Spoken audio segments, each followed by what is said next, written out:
What kind of advice, Petrina, for someone who makes a lot of video on vehicles, what kind of advice can you give them about creating a good, educating, and entertaining walk around?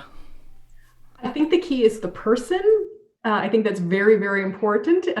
And also showing diversity. I will be honest, sometimes I get very frustrated with seeing that typical person, an older white male in that role. I would love to see more women doing that, more, different diverse backgrounds so that you're inclusive and that you're actually connecting with different groups of people. You're not just targeting a gearhead. You're explaining things in a simple, informative way. You don't need to get into all the gearhead technology in a vehicle, because chances are, if someone's shopping for that car and they're gearhead, they've already looked up all that information.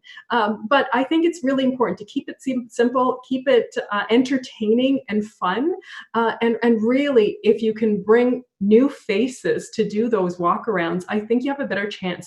This right now is a huge opportunity to tap into that female market. And we know that, more than 80% of all car buying decisions are done by women. And they're very important. I've always felt that they've sort of been neglected in the car shopping process. And I'll be honest, I've had horrible experiences in the past buying cars at a dealership. But I've overcome that and bought a new car right before this pandemic, of course. And it was Oh, a you very did? pleasant Oh, experience, please tell. I want to know. unfortunately. uh, but, I always found it very difficult to walk in as a woman, or going in to see the mechanic as a woman. I always felt that there were stereotypes, even given the fact of what I do.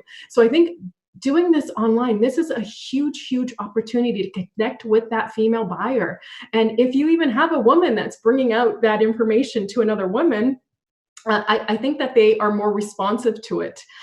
Even when I do automotive reports, it's interesting. When I started out doing the national morning show, Canada AM, like 15 years ago, it was actually a man that used to do that, the segment. It was automotive reporting.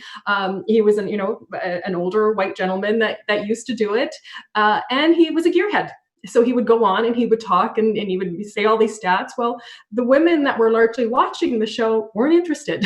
So when I came on and I did it, and I didn't focus on the technology, I focused on the space in the cargo area, other areas, the cup holders, the seats, the flexibility of the vehicle. I talked about other things. And from the first time I did it, they were like, "We want you." My producer actually said, "We want you to do this on a regular basis, because Because you're the women connecting. that are watching want to hear from a woman in a very simple matter of fact."